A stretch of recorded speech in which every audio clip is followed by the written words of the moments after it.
Do you recognize this song? Although this song is titled Blade Runner 2049, this song actually isn't in the movie Blade Runner 2049. But why does it sound like it could be? That high-pitched descending melody is called arpeggiation. This basically refers to when you play a chord as a sequence of notes rather than all at once. For example, this is an arpeggiation, and this is not. Arpeggiation is used all the time in sci-fi movie soundtracks.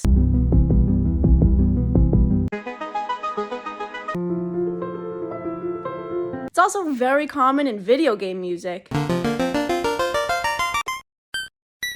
Arpeggiation has been a musical trend that tends to go along with media that explores themes of technology. Not only does arpeggiation give off a sci-fi vibe, but it's a great way to add another layer of rhythm to your track. Do you recognize this song?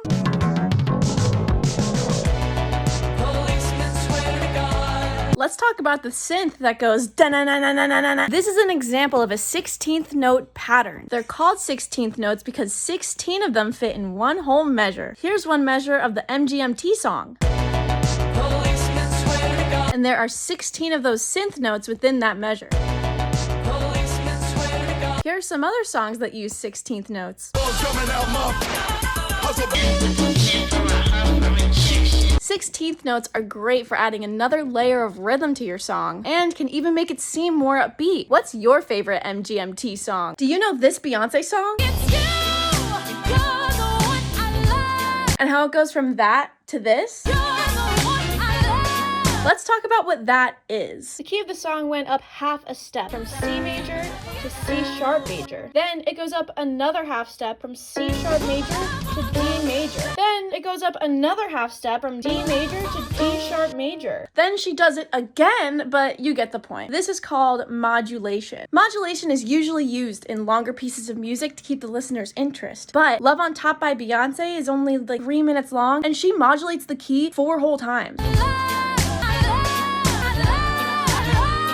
She may have done this to prolong the upbeat, exciting tone of the song, and the abruptness of the key changes may parallel with the perpetual honeymoon phase of her relationship. She and her lover never stagnate, and their love for each other never gets boring, just like the song. This is a fantastic example of modulation in popular music. What songs do you know that use modulation? Believe it or not, one of the most important things in music is silence.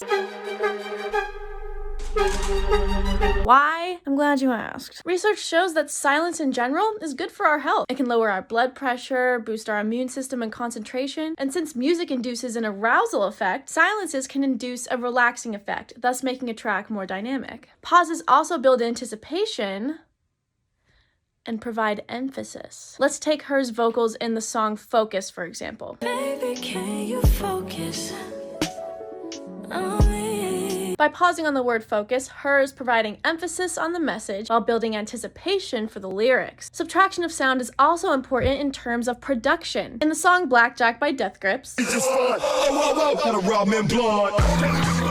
beat cuts out to provide emphasis on MC Ride's vocals while building anticipation for the chorus. So next time you listen to music, don't forget to appreciate the beauty in silence. Why is Starboy by The Weeknd so good?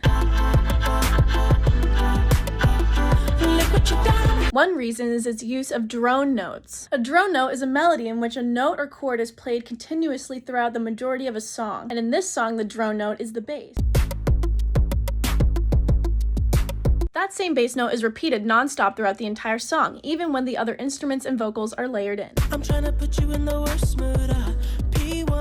Musicologist Peter van der Merwe once said, "Of all harmonic devices, a drone is not only the simplest, but also the most fertile. The bass makes the song's key easily identifiable and makes the vocal harmonies pop." There are many other uses of drone notes in popular music. For example, answer quite slowly. Although it may seem pretty straightforward, drone notes can add a lot of depth and complexity to songs. And the use of drone notes in Starboy helps make the song even catchier. Do you recognize this song? I'm a pretty boy, I'm stunning. Let's talk about why Stunnin' blew up. One reason is its use of what is called a 4-on-the-floor beat. 4 on the floor is a steady rhythm in 4/4 time in which the bass drum hits on every beat. This type type of beat is commonly used in dance music. Because of its uniformity, the 4-on-the-floor rhythm is widely accessible and easy to follow, which makes it fun to dance to. This kind of beat also makes it easier for content creators to time their transitions. Here are some other examples of songs that use the 4-on-the-floor beat.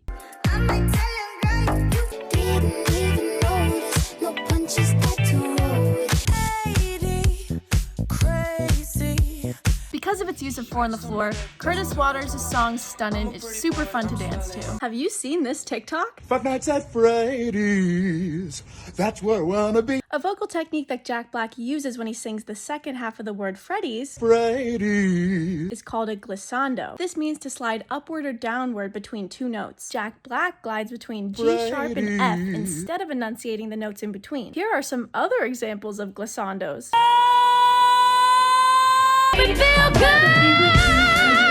This is a very expressive vocal technique that is full of drama. We may have learned associations and examples of glissando that we hear in everyday life. For example, sirens or a baby crying.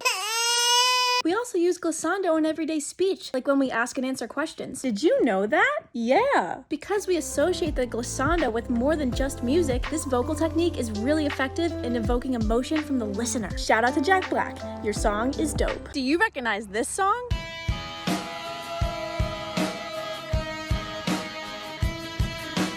The Pixies use a common chord progression that you've probably heard in other songs. But there is one big change that the Pixies made to make the chord progression of Where's My Mind sound different from other songs. They changed the third chord in the progression from minor to major. So instead of sounding like this,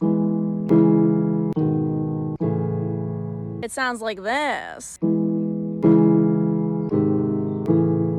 But Devin, the 3 chord is technically called a 5 of 6 because... But that's not the point. The point is that this creates what's called a deceptive resolution to the 4, which basically means that it gives us a sense of surprise and makes us want to listen even more. Isn't that cool? What makes Death Grips such a unique listening experience?